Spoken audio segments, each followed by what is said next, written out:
We're getting you ready for the 2019-2020 NBA season on today's Safe Bet.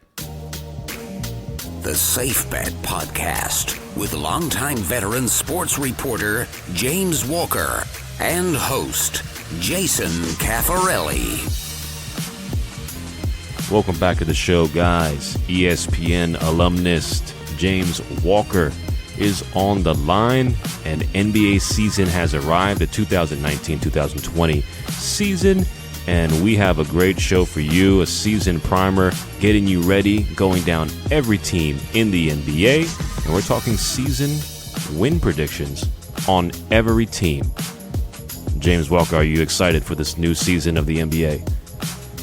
Jason, I'm very excited for this new season, and mainly because this offseason was unprecedented, really. I can't remember a time in recent memory where we had so many all-star caliber players switch teams. We had Kevin Durant, Kyrie Irving, Kemba Walker, just to name a few, Kawhi Leonard, Paul George out to the LA Clippers, Anthony Davis to the Los Angeles Lakers. I mean, that's just a handful. There were a lot of all-star caliber players who switched new teams in the offseason, and that really sort of changed the landscape of the entire NBA, which frankly has been fairly predictable for the last 4 or 5 years or so. I mean, you could pretty much predict the Golden State Warriors and maybe a handful of other teams were going to be title contenders. This year, I think it's a little more unpredictable with all the talent that's sort of moving around the league. So I think that should make for an interesting 2019-2020 season. For those of you that are new to the podcast, go ahead and hit that subscribe button. James and I talk. Well, mostly James talks and I help navigate through the games about sports betting and teams, mostly NFL and the NBA. Hit that subscribe button. Support the podcast. There's an hashtag odds influencer link in the show notes. And those of you that are already a supporter, thank you very much. And we're adding, if I had a bell, I'd ding it right now. A ding ding. Here's a big addition to our offering, our odds influencer offering, and that is we're adding an NBA prediction model that mirrors our NFL prediction model, and that is available for supporting the show on Patreon. Hitting the odds influencer link in the show notes brings you more information. James, let's jump right into this NBA season. Let's start with your top team, the Milwaukee Bucks. Season win prediction, 58. Yeah, Jason, and I spoke a little while ago about all the movement with free agents and all-star caliber players around the NBA. This is one of the few teams, one of the few top-tier teams that has pretty much all stayed together. And I think that's something to say for continuity with Milwaukee. Now, the Greek Freak, Giannis is still there. He's the reigning MVP. He's probably the favorite to go back-to-back in terms of MVPs, but pretty much all of his talent around him, with the exception of backup point guard Malcolm Brogdon, who left the free agency, is still on that team. So they pretty much kept their entire rotation together. They were a 60-win team last year. I'm projecting them to win 58 as the number one team right now going into the season. And yes, they didn't make the finals. They lost to the Toronto Raptors in the Eastern Conference Final, but I think that actually makes them hungry going into this season. And with Toronto losing Kawhi Leonard, that pretty much wipes them out. So they're the only team really in the Eastern Conference right now, which I think is pretty much a two-team race going into the season. Right now it's probably Philadelphia and Milwaukee. So I think all those factors come into play, the continuity, the lack of really overall strength in the Eastern Conference, and, Giannis as an MVP candidate, MVP favorite, really plays into their hands to, get the highest win total going into the season. All right, let's move into a predicted 55-win team in the Philadelphia 76ers. Yeah, and I think the Sixers are right up there with Milwaukee. And I mentioned continuity. They pretty much bring back the same team that they have, with the exception of Jimmy Butler, who's a solid player for them. He went to the Miami Heat, in free agency. So the 76ers, they still got Joel Embiid. They still got Ben Simmons, who's really been working on his jump shot. And, man, if Ben Simmons' jump shot is for real, which, I don't know, I think that remains to be seen. His jump shot was so bad from the moment he came in the NBA. He hadn't hit a single three-pointer in a regular season game. But he spent the offseason working on that. So even if he becomes a 25% shooter from three, which is way below average, but, at least somewhat decent, I think that really makes the 76ers a threat. So they got a lot of talent on that team. Tobias Harris, who they traded for last year, pairing with Joel Embiid. They got Ben Simmons. They got a really good team up there in Philadelphia. And as I mentioned, the East overall looks like a two-team race at this point, with the Toronto Raptors, the defending world champions, losing their best player in Kawhi Leonard. So yeah, I think between them and Milwaukee, I'd say going in are really the favorites to start the season. Let's talk about the Clippers, who you have at 55 wins as well. Yeah, and the Clippers have talent all about, and this was a team that made the playoffs last year as an 8th seed, really gave the Golden State Warriors a nice run in the first round. They were a team that was stronger than the sum of its parts. They were a well-coached team, a hard-working team, and now you enter into the fray. They signed Kawhi Leonard and traded for Paul George. So you have that hard-working, hard-nosed team that was well-coached by Doc Rivers, and now you add two all-stars, two pretty much top 10 players, and Kawhi Leonard is probably a top 3 player, and Paul George, who's a top 10 player in the league. So they're the favorites right now in the Western Conference. The reason they're at 55 is because the Western Conference is stacked.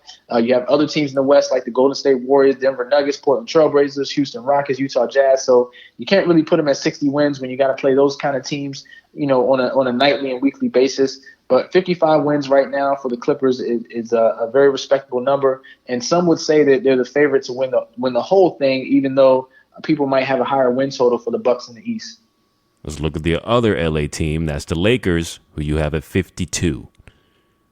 Yeah, how about those Lakers? The LA basketball scene is going to be on fire. And as I mentioned, all those big free agency moves, and this was actually a trade acquisition.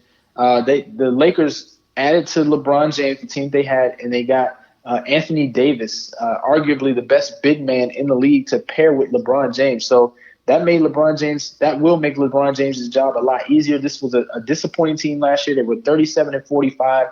LeBron signed with the team. He hadn't had a losing record in a long time, but just couldn't really get the chemistry going, couldn't really get the defense going. They gave up 113.5 points per game last year, which was way too much. But with Anthony Davis patrolling the middle, I think that number is going to go down dramatically. And also, I think that's kind of rejuvenated LeBron, coming off somewhat of a down year for him. He was injured really for the first time in a while. Missed significant games. He had a groin injury that really bothered him for most of the second half of the season. So I think he's going to be motivated. I think Anthony Davis pairing with him is going to make his job a lot easier. Both of them are going to make each other's job a lot easier. And I think the Lakers are going to be much better than their 37 wins a year ago. All right, you have the Houston Rockets at 52 wins as well, James. Yeah, Jason, and this was a tough projection for me trying to figure them out because they've been such a good regular season team for so long. They just can't really seem to get over that hump in the postseason. And look, the Rockets won 53 games last year. They were 53-29. Very good record, 31-10 at home, pretty dominant team. So 52 doesn't seem out of the realm of possibility considering they won one more game last year.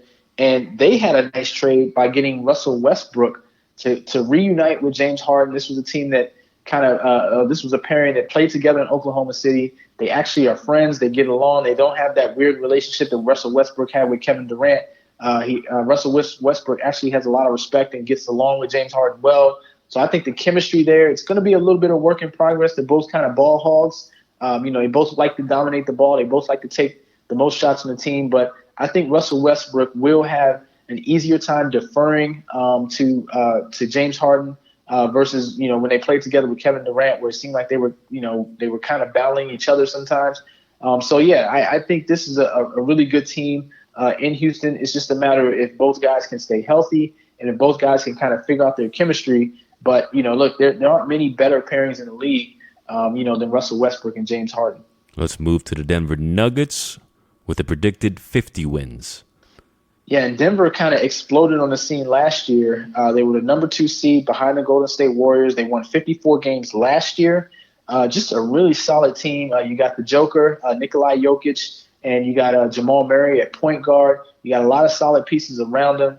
And this is I kind of compared Denver to the Milwaukee Bucks, in the East. They're kind of the Western Conference version of the Milwaukee Bucks, to where they have a very good player, very good big man in Nikolai Jokic, and then they kind of surround them with a lot of good quality pieces around. Not household names, not guys that are going to make all-star teams, or guys that you're really going to write about or be in the news and the media, but solid players overall. And I think if you can have a solid 8 or 9 man rotation like Denver has, especially in that altitude where they just wear teams out. I mean, they were 34-7 at home last year, the best home record in the NBA last year. And part of that was because they just sent players in waves, just quality players in waves and waves. And then that altitude where teams got tired, they just kept coming and wore teams down. So I think they're going to do the same. 50 wins, coming off a 54-win season, I don't think is asking too much.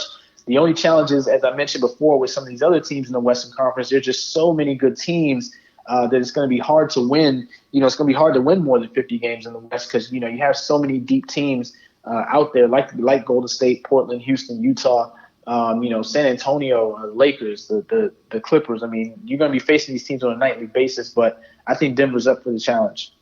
Predicted wins for the Utah Jazz, 49. And Utah was a team that won 50 games last year. Not a lot of people, are kind of realizing that. They have Rudy Gobert, the reigning defensive player of the year. I think he's the favorite to be defensive player of the year again, this year. They have Donovan Mitchell, a great young player, great, exciting young guard. And this is a team that's solid on the road. They won 21 games on the road, and they won 29 games at home. So it's a team that kind of takes this game no matter where they're going. They're a solid team. They don't beat themselves. They're very fundamental. They're well coached. They're just a solid team all around. They're not really a flashy team, but I think they're a team that's going to win a lot of games or enough games in the regular season to be a factor in that Western Conference. While a lot of people are thinking about all the flashy players and all the flashy teams like the Clippers and the Lakers and all the all-star talent they have in Houston, I think this is a team that's going to be right there in that mix and win a lot of games to compete. Prediction for the Portland Trailblazers, 48. In Portland, Jason, if you remember, this was a team that I liked last year. I mentioned kind of going into the season as a team to take the over and a team that can make some noise in the playoffs, and they did. They won 53 games. They surpassed the over from last year, and they went further in the playoffs than a lot of people expected. So when you have Dame Lillard and C.J. McCollum, that's a good young backcourt. They were dominant at home, 32-9. So yeah, they're a quality team that made a lot of noise last year. I got them taking a little bit of a step back simply because, the Western Conference is so deep, but I still got them in the mix. I don't think they're going to make the run that they made last year as far as going that deep into the playoffs. But yeah, they need to play better in the division. They were 6-10 in the division last year, so that's something that they have to change. But overall, I think Portland with that backcourt, Dame Lillard, C.J. McCollum, I think they can at least get into the playoffs. Golden State comes in with the same prediction, 48 wins. Yeah, they're going to take a step back, obviously. They lost their best player in Kevin Durant, and they also have Klay Thompson, who is probably going to be out for most, if not all of the season. So people have pretty much written off the Golden State Warriors. I wouldn't necessarily write them off completely, but they're not going to be the dominant team that they've been, where they've been in the finals mix really for the last 4 or 5 seasons. So yeah, I mean, they're going to run pretty much everything through Steph Curry and Draymond Green. I think that's going to wear a guy like Steph Curry out. They did make a nice addition in D'Angelo Russell from the Brooklyn Nets. I think he's a guy that's going to take a little bit of pressure off Steph Curry and kind of fill in somewhat for Klay Thompson. But D'Angelo Russell is not Klay Thompson. He's not a lights out shooter. He's not a guy that's going to open the floor quite like Steph Curry and Klay Thompson have. So they're a quality team, but they're just not going to be the elite team that they were before. But expect them to have a chip on their shoulder. I think they're going to play hard. I think they're going to be listening to the coach a little bit more than they have in the past because they have to. They have to play fundamental ball. They can't just outshoot everybody because they have the most talent. But without Durant, without Klay Thompson, I just see them taking a pretty significant step back this year. Great information, James. And for those who want to stay updated with the show, including getting some free picks against the spread, sign up to our email newsletter. You can find the link in the show notes. James, let's look at a third team that you have a predicted 48 win total for, and that's the Boston Celtics. Yeah, and they were a disappointment last year. They were a team that most people thought should be in the finals, NBA Finals conversation. And, man, they really fell kind of flat. They had a lot of chemistry issues. Kyrie Irving wasn't happy, their all-star point guard.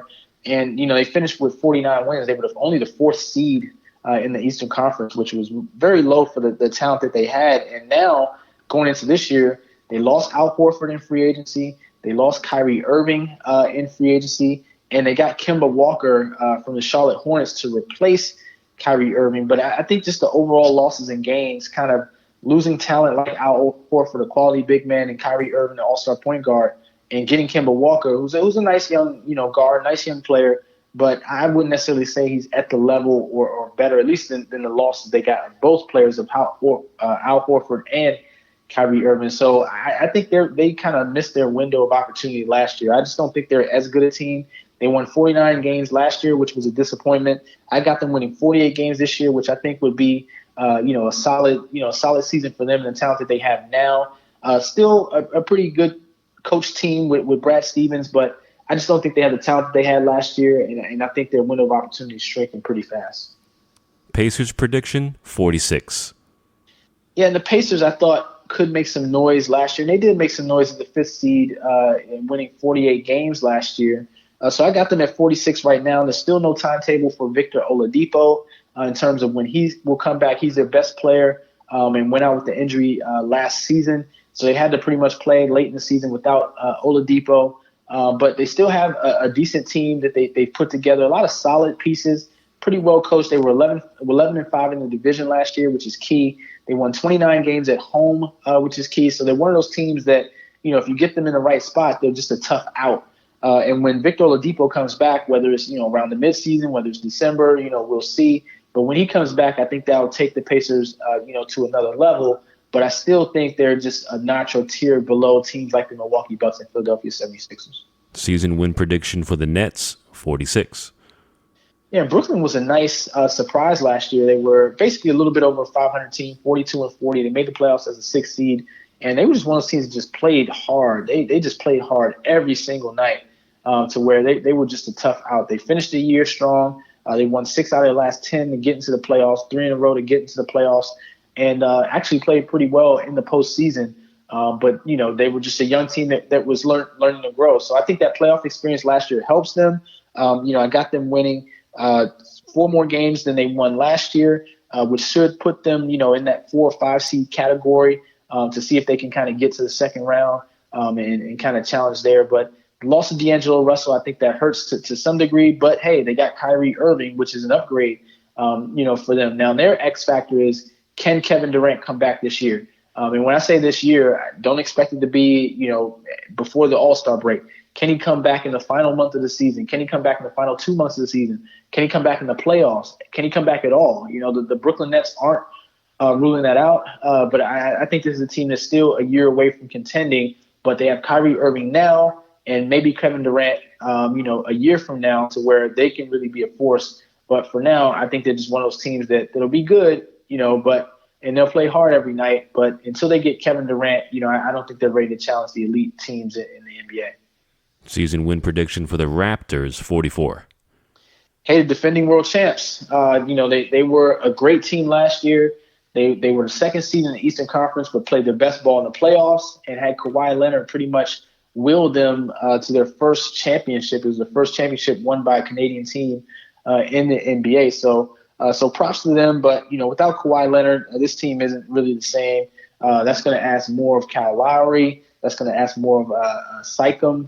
It was probably their best player at this point. That's going to ask too much of Marc Gasol, Serge Ibaka. All those guys were role players around Kawhi Leonard last year. Now they're all going to be asked to step up and do bigger roles. I just don't see that necessarily working out. They made their best pitch to keep Kawhi Leonard. It didn't work, but they did get a championship out of the trade that they had with the Spurs, so they really can't complain. But I think they're going to pay for it this year to where, they're going to be hovering around maybe a little bit above 500. But they're not necessarily going to be that team to really defend their crown how they wanted to if Kyrie Irving was still – I'm sorry, not Kyrie Irving, if Kawhi Leonard was still on that team. Spurs prediction, 44. Yeah, the Spurs just keep hanging around, man. And they won 48 games last year. They got a 7th seed, in the West. They really got to those 48 wins because they were dominant at home. They were 32-9 at home. And that's always been kind of the Spurs' MO is win the games you're supposed to, win the games at home, and the rest will kind of take care of itself. So with 32 home wins, that really propelled them. I don't think they'll be that good at home. This year they still have LaMarcus Aldridge and some pieces there, but they still got Popovich. So they're going to be a well-coached team, one of the better coached teams in the league. And they still got, a little bit of talent there. But with the West, man, so many teams have made upgrades that I think that's going to pass the Spurs by to where they're going to be struggling really to even make the playoffs. So I got them hovering around 500. I got them 4 games less than last year. But a lot of that is because, all the power teams in the West got better. The Miami Heat at 44. Yeah, and the Heat are a team that's kind of hard to figure out. They should have been a playoff team, I thought, last year, but they missed the playoffs by 2 games. They were a 39-win team.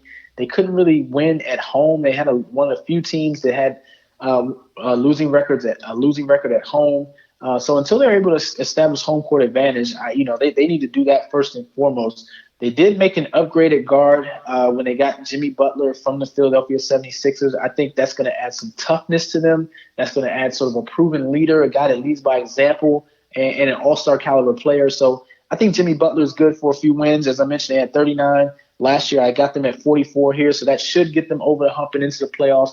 They're probably one of those teams that's going to be in that 6 to 7, maybe 5 to 7 range, competing in the East. And with the East wide open, especially in that bottom half, I think the Heat have a chance to really jump up and make the playoffs. The Orlando Magic at 42. Yeah, the Magic are a young team. They won 42 games last year, so I got them winning the same amount. But they were a young team that really stepped up at the end. They won 8 out of their last 10 games to get to the playoffs and push through. And they gave the Toronto Raptors a little bit of trouble, in that first round. As you know, the Raptors went on to win a championship. But yeah, the Magic have some good young pieces. They got Gordon there. They got Vucevic, who's a good big man there, and they got some nice young players. They were 25-16 at home, so they protected home court. They were able to score the ball, when they had to. They played fairly good defense, and they were just a tough out, especially in that second half of the season. So if they bring that momentum from the second half of the season, where they made that playoff push into the start of the season and get off to a good start, I think that'll really set them up, for the playoffs. So I'm looking for them to make the next step. I don't know if they can. That's kind of why I have them at the same win total as last year, but they definitely have a nice young core that if they really grow together, I think they can win more games than they did a year ago. And James, you've also predicted 42 wins for the Dallas Mavericks. Big jump for Dallas, and I'm expecting big things from them. They were a team that had the second worst record in the Western Conference last year. They were 33-49, but they have Kristaps Porzingis, who was traded last year from the New York Knicks to Dallas and couldn't play last year because he was hurt, and Dallas knew that. But they were gearing up for this year and pairing him with last year's Rookie of the Year candidate, Luka Doncic. So with Doncic and Kristaps Porzingis paired together, I think that's really a nice young duo who can grow together and really sort of have a good chemistry and kind of lead Dallas to making some waves. Now in the Western Conference, it's going to be tough, as I mentioned, but this was a team that even just with a depleted roster, they were 24-17 at home. So I think if they can kind of keep that same energy, at home, and in addition to just playing better overall, home or road, I think this is a team that can make a pretty significant jump, going from 33 to 42. So that's one of the biggest jumps that I have from a year ago, +9 for them. And a lot of that is because of the addition of Kristaps Porzingis, that if healthy, he could be, one of the better young players in the league. Season prediction for the New Orleans Pelicans, 40. Yeah, and the Pelicans are an interesting case, especially now because number 1 overall pick Zion Williamson will not be ready for the start of the season. So they won 39 games last year, but they made a significant trade by shipping Anthony Davis, arguably the best big man in the league, to the Lakers. They got Lonzo Ball, they got Brandon Ingram, they got a nice young package at Josh Hart, from the Lakers. So they basically swapped, one elite player for 3 decent players. And in addition to that, they got Zion Williamson in the draft. So they pretty much remade their roster, but they're going to be a team that can run up and down the floor. They can finish, they can score the ball, and have a lot of ball movement. So I like what they're building, but if Zion Williamson misses too much time at the beginning of the season, I think that's going to hurt their win total, especially in the West where no one's going to feel sorry for them. There's going to be a lot of good teams vying for playoff position out there in the West. So if they're going to make a push, Zion Williamson has to be back sooner than later. 39 wins predicted for the Kings. Yeah, Sacramento's been kind of hovering around that stage really for the last few years. And they've been putting together some young pieces with De'Aaron Fox and things like that. But they've been they won 39 games last year. They were another team good at home, 24-17, probably even better against the spread at home. But away they just couldn't seem to win away. They were 15-26 in the division. They were 4-12. They just couldn't seem to win those close games. So Sacramento, I think, is going to be on the outside looking in once again. Too much talent out west, too many good teams out west. to where, Sacramento's a team that's growing, but it's sort of a longer growing process for them. So I got them winning the same amount of games as a year ago. 37 wins for the T-Wolves. Yeah, and the T-Wolves can't seem to quite figure things out. They have Andrew Wiggins, they have Karl Anthony Towns, decent pairing, but they can't quite seem to kind of get things together, get out of the mud. They're 10 games below 500 last year. I got them winning. I got them winning one more game than they did a year ago. I just don't see them as a real threat in the Western Conference when you look at a lot of these other teams. So, it's kind of going to be up to them. Ken Towns really lift them up to the level that they need to be. I just haven't seen it. I don't think it'll happen. So I think it's going to be another losing season in Minnesota. Detroit Pistons prediction 35. Yeah, and the Pistons, look, they won 41 games last year. They were a 500 team. They made the playoffs. That's good for them. But I kind of see them taking a step back. They got the acquisition of Blake Griffin last year at the midpoint, I think, helped propel them, to get into the playoffs. They had a real good stretch at one point in the second half of the season where they were 8-2 in a 10-game stretch and stuff like that. So that kind of helped put them in a good position. But I just don't see them, packing really enough offense. They average 107 points per game, which, is way below, say, a team like the Milwaukee Bucks, which average 118 points a game. So unless they can improve their scoring, I just don't see it. I do like their first-round acquisition of Sekou Diamba. I think he's a guy that can help them, especially with their athleticism, out there on the wing. But overall, I just don't see Detroit making the playoffs the same way they did a year ago. 33 wins for the Hawks. Yeah, the Hawks are a nice, young, exciting team. I like what they're building. Trae Young, which it took a while for him to get hot last year, but once he got hot, he played pretty well. And I think this year, he's already coming in with some momentum. I think he's going to have a much better second year than he did in his first year. And the addition of Cam Reddish, their first-round pick, I think he kind of goes with what they're trying to do. So they have some athleticism. They have, athletic big men like Alex Len, like Cam Reddish, a nice swing man. And they have Trae Young at point guard. So it's a young team. I still think they're going to learn. They're going to be some growing pains. But I think they're going to be, a competitive team, day in and day out. They won 29 games last year. So I have them winning, a few more, 4 games more than they did a year ago. And I think, if they keep building right, I think in a year or two, the Hawks are going to be a team that people are going to talk about a lot more. OKC prediction 30 wins. Hey, and when you lose, this is a team that's been making the playoffs really for a long time, for the last 7 or 8 years, and they won 49 games a year ago. But when you lose Paul George and Russell Westbrook, you're pretty much, starting over. And so that's what they did. Paul George went to L.A. They traded him, and then they traded Russell Westbrook, which was a bit of a surprise to the Houston Rockets. So they're basically saying this year isn't our year. We're going to sort of pack it in. Try to be as competitive as we can, but we're not going to win many games. We're going to get in the lottery. We're going to try to build the team again. And, man, I just look back on them, and this was a team that had Kevin Durant, James Harden, and Russell Westbrook all on the same team. Now, they drafted all those players. They had them for a few years. If they just kept that nucleus together, and Serge Ibaka, the young Serge Ibaka when he was really good, if they just kept that nucleus together, I know they couldn't pay them all for the long haul, but if they could have just kept them together a little longer, maybe they could have had a championship banner in Oklahoma City. But they let those guys go when they were young. You had a guy like Kevin Durant that won a championship elsewhere. A guy like James Harden that MVP candidate elsewhere. And Serge Ibaka won a championship elsewhere in Toronto. So yeah, let's see if they can build the team together again. I think that was, I wouldn't say lightning in a bottle per se, but I don't think you're going to see them have that, that talented foursome that they had several years ago when they drafted Durant, Harden, and Westbrook and Ibaka all in the matter of a 2 or 3 year span. I don't think they're going to get that again, but they're going to try to rebuild and see what they can do over the next few years. The Washington Wiz at 28. Yeah, and the Wizards are the Wizards, Jason. I mean, you know them. I mean, we were born and raised in Maryland, the Washington, D.C. area, and they just can't seem to get, stuck. They're just stuck in the mud. Can't seem to get it out of neutral. Same there. They did re-sign Bradley Beal, who's their best, I would say their best player. Some would say John Wall, but I would say Bradley Beal's probably their best player. They re-signed him to a long-term extension, so he's going to be there. But really, that's all the real talent that they have. John Wall, decent player, but too injury prone. Doesn't have a good enough jump shot to really kind of take the Wizards to that next level. So, yeah, I think until they get more talent in Washington, They're just going to be a team that's always going to be on the outside looking in until they get another star player, all-star caliber player to pair with Bradley Beal. The Suns at 26. Yeah, and the Suns are a team that look, I said last year they were going to be a disappointment. I think they're, I want to say their over-under was 28 last year because they had the number 1 overall pick in DeAndre Ayton. And I said, look, their team is far away. They need more than him.